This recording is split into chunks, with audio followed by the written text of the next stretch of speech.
जय जोहार, नमस्कार। छत्तीसगढ़िया न्यूज़ देख रहे हैं आप। छत्तीसगढ़ की तमाम बड़ी खबरों को विस्तार से बताएंगे, जो लोगों की जिंदगी से जुड़ी हुई बहुत ही महत्वपूर्ण खबर है। इससे पहले आप छत्तीसगढ़ से हैं और छत्तीसगढ़ समाचार ठीक इसी प्रकार रोजाना देखना चाहते हैं तो नीचे लाल कलर के सब्सक्राइब बटन को दबा करके चैनल को सब्सक्राइब कर लेना है। अंतर्राष्ट्रीय ओलंपिक दिवस के अवसर पर राजधानी रायपुर में विश्व शांति और एकता में स्वास्थ्य के महत्व के थीम के ऊपर कार्यशाला आयोजित की गई। छत्तीसगढ़ ओलंपिक एसोसिएशन के द्वारा आयोजित इस कार्यशाला में दुर्ग विश्वविद्यालय के कुलपति अरुणा पल्टा ने कहा कि लोगों को अपनी सेहत के प्रति जागरूक रहना चाहिए और योग अवश्य करना चाहिए। इस मौके पर ओलंपिक एसोसिएशन के अध्यक्ष गुरु चरण सिंह होरा ने कहा कि इस प्रकार के कार्यक्रम से खिलाड़ियों को शारीरिक और मानसिक रूप से खेल के प्रति तैयार होने में मदद मिलती है। राष्ट्रीय ओलंपिक दिवस के अवसर पर वक्ताओं ने लोगों को खान पान और स्वास्थ्य में ध्यान देने की जरूरत बताते हुए योग पर जोर दिया और अंतर्राष्ट्रीय ओलंपिक दिवस के अवसर पर प्रदेश में भी अनेक कार्यक्रम आयोजित किए गए।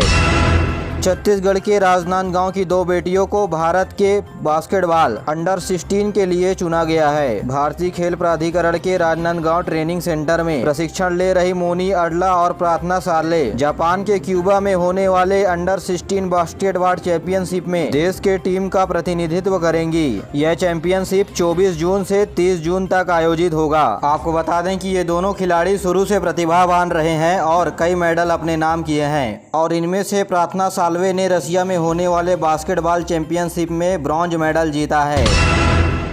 प्रदेश में कोरोना के बढ़ते हुए मामले को लेकर राज्य सरकार ने स्वास्थ्य विभाग को सतर्क रहने के निर्देश दिए हैं। साथ ही लोगों को कोरोना के जारी किए गए गाइडलाइन को पालन करने के लिए विनती किया है। मुख्य सचिव अमिताभ जैन ने पिछले एक सप्ताह में बढ़ते हुए कोरोना मरीजों की संख्या को देखते हुए स्वास्थ्य विभाग को जरूरी कदम उठाने के निर्देश दिए हैं। साथ ही स्वास्थ्य विभाग को बूस्टर डोज के टीकाकरण को बढ़ाने के लिए निर्देश भी दिए हैं। जानकारी के मुताबिक बीते दिनों 9,500 सैंपलों की जांच में 131 मरीज कोरोना पॉजिटिव पाए गए हैं। सबसे ज्यादा रायपुर में 28 मरीज मिले हैं, दुर्ग जिले में 21 मरीज मिले हैं और सरगुजा जिले में 16 नए मरीज मिले हैं। इस समय प्रदेश में 585 मरीजों का इलाज अलग अलग अस्पतालों और होम आइसोलेशन में चल रहा है। प्रदेश में त्रिस्तरीय पंचायत उपचुनाव के लिए प्रदेश के 21 जिलों में 117 पदों के लिए 28 जून को मतदान होगा। वोटिंग प्रक्रिया सुबह 7 बजे से दोपहर 3 बजे तक होगा। इसमें जनपद सदस्य के 3, सरपंच के 26 और पंच के 62 पद शामिल हैं और जो पंचायत क्षेत्रों में चुनाव होना है वहां 28 जून को छुट्टी रहेगा और इन क्षेत्रों में 26 से 28 जून तक शराब के बेचने पर प्रतिबंध लगा दिया है। इस बारे में आबकारी विभाग से जुड़े हुए लोगों को कलेक्टर ने निर्देश जारी कर दिया है।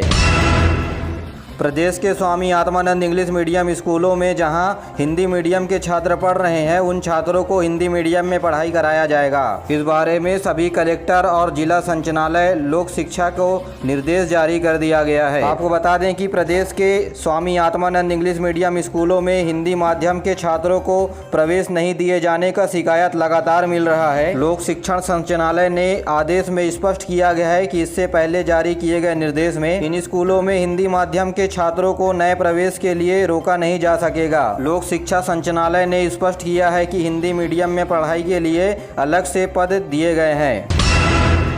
दंतेवाड़ा जिले के किलंदुर थाना क्षेत्र के में बैलाडीला पहाड़ी के नीचे खोले गए पुलिस कैंप में नक्सलियों ने बीती रात कैंप पर हमला कर दिया। माओवादियों ने ग्रेनाइड लॉन्चर की मदद से 15 ग्रेनाइड फेंक कर हमला किया। साथ ही सुरक्षा कर्मियों के ऊपर फायरिंग भी शुरू की। इस फायरिंग में सीएफ के 2 महिला जवान घायल हो गई। जिला कलेक्टर ने बताया कि सुरक्षा बलों के जवाबी कार्रवाई में नक्सलियों को जवानों के द्वारा मुंह तोड़ जवाब दिया गया। घायल जवान अभी सुरक्षित हैं। आपको बता दें कि बढ़ती हुई नक्सली गतिविधियों को देखते हुए खदान क्षेत्र के हिलोज में नक्सलियों से सुरक्षा के लिए एक नया पुलिस कैंप लगाया गया था। छत्तीसगढ़ पोषण समिति की बैठक भाजपा कार्यालय में हुआ। बैठक के दौरान प्रदेश अध्यक्ष विष्णुदेव साय ने कहा कि छत्तीसगढ़ पोषण अभियान कुपोषण के खिलाफ एक बड़ा कदम है। उन्होंने कहा कि ज्यादा से ज्यादा लोगों को इस अभियान में जोड़ने की जरूरत है। इस मौके पर नेता प्रतिपक्ष धर्मलाल कौशिक ने कहा कि केंद्र सरकार की ओर से कुपोषण को खत्म करने के लिए जो योजना चलाई जा रही है उसे लोगों तक पहुँचाना जरूरी है। इस कार्यक्रम में रायपुर पश्चिम विधायक बृजमोहन अग्रवाल, पोषण अभियान के संयोजिका हर्षिता साहू भी मौजूद रही। महासमुंद नगर पालिका अध्यक्ष प्रकाश चंद्राकर के विरुद्ध बुलाए गए अविश्वास प्रस्ताव के रखे गए सम्मेलन की अध्यक्षता पर संयुक्त कलेक्टर और अनुविभागीय अधिकारी भागवत जायसवाल को पीठासीन अधिकारी बनाया गया है। इस अविश्वास प्रस्ताव के ऊपर सम्मेलन 4 जुलाई को होगा। संयुक्त प्रवेश परीक्षा जेईई मेंस आज से शुरू हो गया। नेशनल टेस्टिंग एजेंसी के द्वारा देश के 501 शहर और देश के बाहर 22 शहरों में यह परीक्षा का आयोजन किया जा रहा है। यह राष्ट्रीय पात्रता परीक्षा सभी स्नातक और स्नातकोत्तर विषय के ऊपर लिया जाएगा।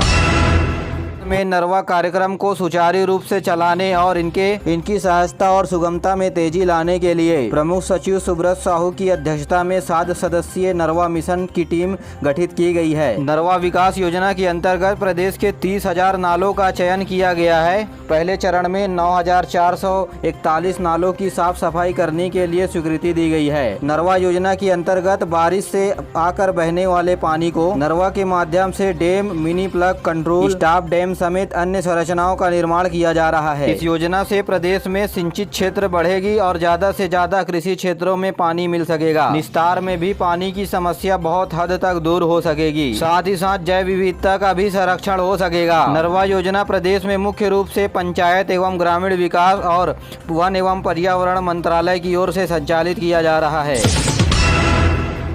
राज्य सरकार ने 8 तहसीलदारों को डिप्टी कलेक्टर के पद में पदोन्नति किया है। जानकारी के मुताबिक गौरेला पिंडा मरवाही जिले के तहसीलदार सतीश कुमार चौधरी को बलरामपुर रामानुगंज के डिप्टी कलेक्टर बनाए गए हैं। वहीं बिलासपुर के तहसीलदार रमेश कुमार मोर को रायगढ़ का डिप्टी कलेक्टर, तो वहीं बलौद के तहसीलदार को बलौदा बाजार भाटापारा, मुंगेली के मायानंद चंद्रा को बस्तर और रायगढ़ के जगतराम सतरंज को सरगुजा का डिप्टी कलेक्टर बनाया गया है। इसके अलावा कोरबा के तहसीलदार सुरेश कुमार साहू को बलौद, दुर्ग के राम कुमार सोनकर को बेमेतरा और बिलासपुर के तहसीलदार मनोज कुमार खांडे को कोरबा का डिप्टी कलेक्टर बनाया गया है।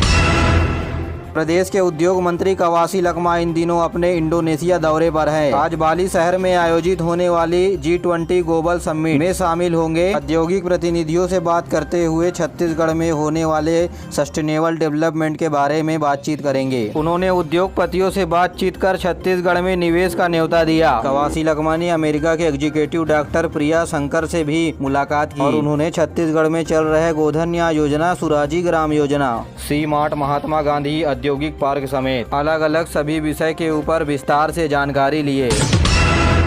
केंद्र सरकार ने कहा है कि अग्निपथ योजना में अग्निवीरों के भर्ती के लिए पूरी तरीके से प्रक्रिया को पारदर्शी और निष्पक्ष रखा जाएगा। भारतीय वायु सेना में अग्निवीरों के पंजीयन के लिए पंजीयन 24 जून से शुरू होना है। नौसेना और थल सेना के लिए पंजीयन प्रक्रिया 1 जुलाई से शुरू होगी। लेफ्टिनेंट जनरल और सैन्य मामलों के विभाग के सचिव ने बताया, भर्ती प्रक्रिया और रेजिमेंटेशन में कोई बदलाव नहीं किया गया है। तो वहीं भारतीय वायु सेना 25 जून को अग्निवीरों के लिए कैलेंडर जारी करेगा। उन्होंने कहा कि पहली बैच के अग्निवीरों की भर्ती के लिए प्रशिक्षण INH चीरा में होगा। अग्निवीरों को 4 साल प्रशिक्षण देने के बाद मर्चेंट नेवी में शामिल हो सकेंगे। आपको बता दें कि योग्यता परीक्षा पाठ्यक्रम में कोई बदलाव नहीं किया गया है। नौसेना में भर्ती केवल अग्निवीर वायु के माध्यम से ही होगी। वहीं अभ्यर्थियों की सहायता के लिए 2 हेल्पलाइन नंबर भी शुरू किया गया है।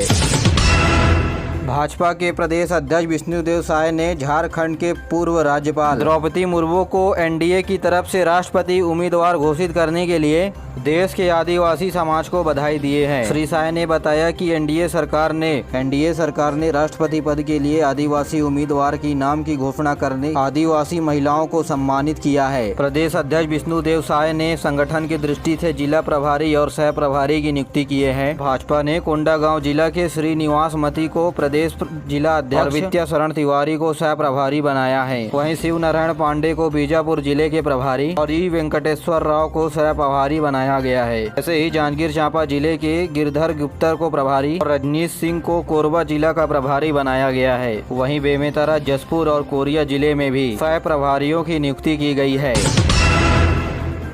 प्रदेश में पहली बार रंबल इन द जंगल नाम से एक कार्यक्रम आयोजित किया जा रहा है। यह प्रदेश में पूरी तरह से बॉक्सिंग इवेंट होगा। राजधानी रायपुर के बलबीर सिंह जुनेजा इंडोर स्टेडियम में अगस्त महीने में होने वाले प्रोफेशनल बॉक्सिंग चैंपियनशिप में ओलंपिक उप विजेता विजेंद्र सिंह सहित अंतर्राष्ट्रीय स्तर के पेशेदार मुक्केबाज शामिल होंगे। यह कार्यक्रम छत्तीसगढ़ को अंतर्राष्ट्रीय स्तर पर पहचान दिलाने के लिए अच्छा काम है। विजेंद्र सिंह साल 2008 में ओलंपिक में कांस्य पदक जीते थे और यह देश के पहले मुक्केबाज हैं। विजेंद्र सिंह ने मुख्यमंत्री भूपेश बघेल से पिछले 8 जून को छत्तीसगढ़ में बॉक्सिंग की संभावनाओं के ऊपर परिचर्चा की थी और प्रदेश में बॉक्सिंग की संभावनाओं को बढ़ावा देने के लिए विचार विमर्श भी किया था। प्रदेश में लघु वनोपज के संग्रहण के लिए सरकार की ओर से लाख पालन के लिए कार्यक्रम आयोजित किए जा रहे हैं। इसी कड़ी में कटघोरा में 23 और 24 जून को कुसमी लाख पालन, अंबिकापुर में 25 और 26 जून को रंगनी लाख पालन के संबंध में लाख पालक किसानों को प्रशिक्षण दिया जाएगा। खेल और युवा मंत्रालय की ओर से प्रदेश में खेल को बढ़ावा देने के लिए संविदा माध्यम से खेल प्रशिक्षकों की नियुक्ति की जा रही है। के लिए पात्र अभ्यर्थी 13 जुलाई तक आवेदन कर सकते हैं। जांजगीर चांपा जिले के सभी सरपंच कलेक्टर ऑफिस पर पहुंचकर राहुल के रेस्क्यू अभियान को सफल बनाने के लिए कलेक्टर को सम्मानित किया। इस मौके पर कांग्रेस नेता रवि परसराम भारद्वाज भी शामिल रहे। सम्मान समारोह के बाद कलेक्टर जितेंद्र शुक्ला ने सरपंचों से कहा कि गांव में कभी भी बोर को खुला न छोड़े और जागरूकता अभियान चलाते रहे। ऐसी स्थिति न उत्पन्न होने दे जिससे किसी और को परेशानी हुई। कलेक्टर ने कहा कि सभी ग्रामीण खुले बोरवेल को बंद कराने में सहयोग प्रदान करें। आज कबीर जयंती है। छत्तीसगढ़ के विधानसभा अध्यक्ष डॉक्टर चरणदास महंत ने प्रदेश वासियों को कबीर जयंती की शुभकामनाएं दी है। छत्तीसगढ़ विधानसभा के नेता प्रतिपक्ष धर्मलाल कौशिक सरगुजा संभाग के 3 दिवसीय दौरे पर हैं, जहां अलग अलग कार्यक्रमों को संबोधित करेंगे और राज्य सरकार ने 15 जनसंपर्क विभाग और संचालनालय के 15 अधिकारियों का एक साथ तबादला किया है। मुंबई हावड़ा मार्ग में कोयला से भरी मालगाड़ी के एक वैगन में आग लग गई और इस ट्रेन को भिलाई नगर के रेलवे स्टेशन में खड़ा किया गया, जिसके बाद फायर ब्रिगेड कर्मियों की मदद से आग पर काबू पा लिया गया। धमतरी में छत्तीसगढ़ किसान यूनियन के सदस्य ने खाद्य उपलब्ध करवाने संबंधी व अन्य 4 मांगों को लेकर जिला कलेक्टर को ज्ञापन सौंपा। राष्ट्रीय स्वास्थ्य मिशन के तहत छत्तीसगढ़ में मलेरिया मुक्त अभियान शुरू हो गया है। अभियान का लक्ष्य बस्तर संभाग के जिले के लोगों को मलेरिया से बचाना है। अभियान के तहत बस्तर जिले के 164 गांवों में स्वास्थ्य कर्मियों के द्वारा घर घर तक पहुंचा जाएगा